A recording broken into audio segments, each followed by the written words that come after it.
Good evening and thank you for joining us. Just over a year has passed since a life-altering incident for a corrections officer at the Kenora jail. John Santoris has been unable to return to work from the trauma of being taken hostage by a group of inmates. He is now advocating for improvements in the correction system in hopes of preventing another similar incident. Adam Riley reports.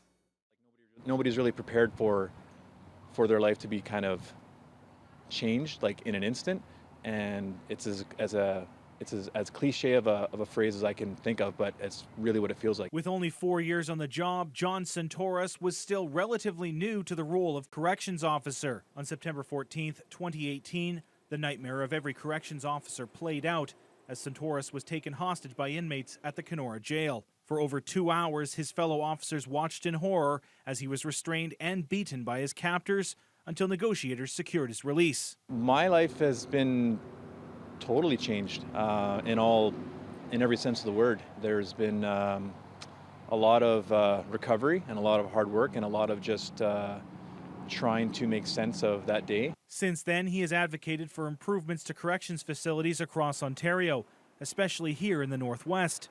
Last month, Santoris received this letter from Ontario Solicitor General Sylvia Jones, which hailed him as a hero, a term Santoris outright rejects. I don't want that kind of attention. I don't want that kind of, I don't want any kind of those titles. I want change to happen. Earlier this year, the province announced a new jail will be coming to Thunder Bay and announced improvements for the Kenora facility. This is a problem that we're taking very seriously. I've had the Solicitor General visit the facility. I visited it a couple times myself. We've made some safety upgrades and improved some of the working conditions. But Santoris says while physical infrastructure improvements are a good start, the province is still falling short. They've been talking about the facilities being understaffed for years. They're still understaffed, and you can put all the infrastructure in there that you want, but if there's nobody there to man them and there's nobody there to make them work, then that's not a real solution.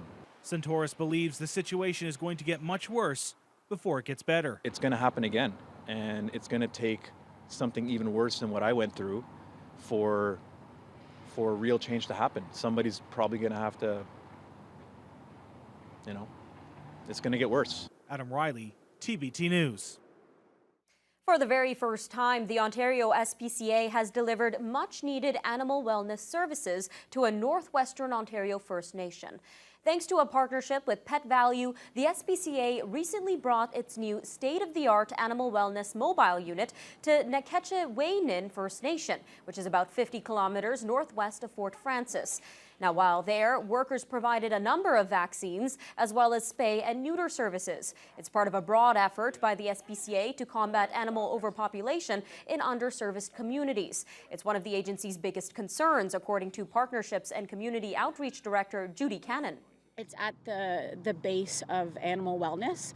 So for creating healthy communities for pets and people, it's critical that we have the spay-neuter services and also the base animal wellness services for creating the communities that are healthy for animals and people, because they are together.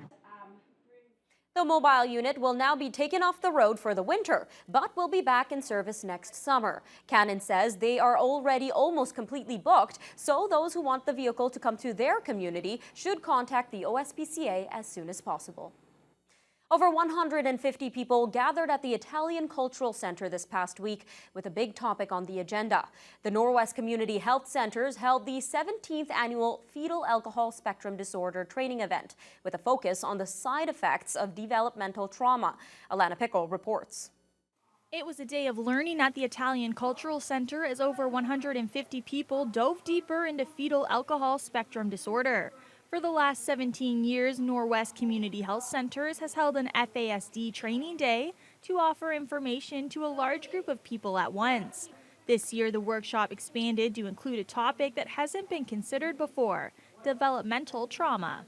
We've never really considered developmental trauma when dealing with individuals who have a diagnosis of FASD, and so it's a new layer of education and information that we need to do our work appropriately. Parks says FASD is not necessarily a growing issue in the community, but it is becoming more well known. One of the speakers, an adoptive mother of 3, Sylvia Gibbons, brought a personal aspect to the training. She says she often felt isolated and overwhelmed when dealing with similar issues, and seeing so many people come together to learn more about developmental trauma and FASD made a big impact on her.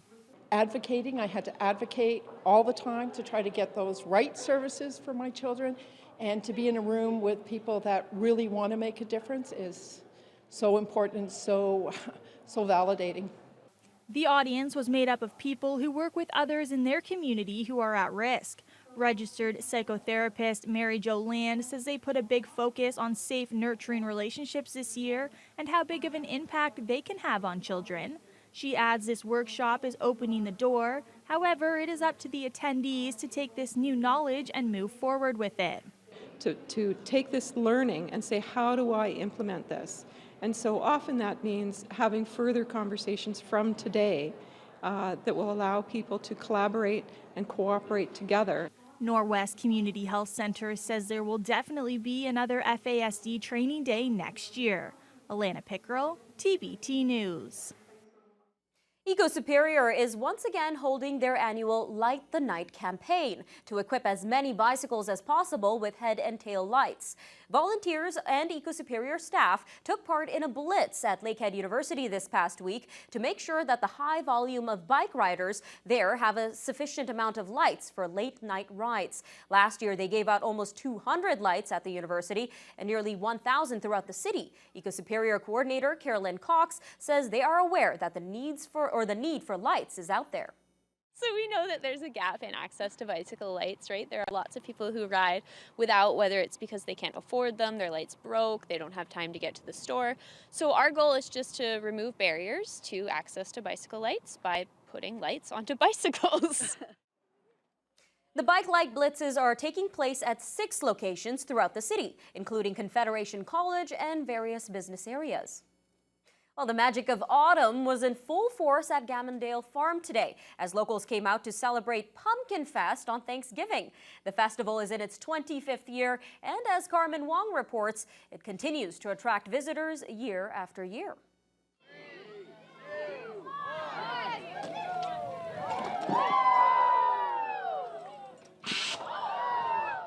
It was a smash, and Pumpkin Fest at Gamondale Farm has been a success for a quarter of a century. It started out small and over the years has become a tradition for many families, especially on Thanksgiving, to spend time with loved ones outdoors and even test their hand at the pumpkin slingshot. Over 500 attendees came out to see what this year had to offer, and the kids say it did not disappoint. It's fun and you get to spend time with people that you love, like family and friends. And you get to eat a turkey. And enjoy yourself. It's really fun, and sometimes we choose pumpkins to carve. And there is no shortage of pumpkins on Gamondale. There is about 50 tons of it over 12 acres. That's why Rachel Piscopo brought her son and his friends to the festival. She says Thanksgiving is about celebrating family and sharing some of her favorite memories with her little boy. I came here as a little girl, I think when I was in grade 2. I had a pen pal that went to Slate River School, and this is where we met, and we're still friends today, and it's kind of nostalgic for me. And her kid and his friends got to take it all in, from the corn cannon to the boo barn. They say they are all thrilled to be here. Super excited. Super duper duper excited. Really super excited. The festival is meant for little kids to come with adults, but in recent years, there's been a growth of young adults in attendance. We've seen an unusual number of young people coming on dates or coming just girls all dressed up, and they take pictures and they take selfies. Pumpkin Fest runs until October 27th every weekend. Carmen Wong, TBT News. Well, we all know Thanksgiving is a time to be grateful, but for volunteers at Do Drop In, it was a step ahead for them. It's about giving back to the less fortunate for the volunteers at Do Drop In. They cooked and served a turkey dinner today for those who can't afford the meal or have no one to share it with. Over 20 volunteers cooked up a storm in preparation for Thanksgiving. They offered a complete turkey dinner with all the fixings for over 500 community members.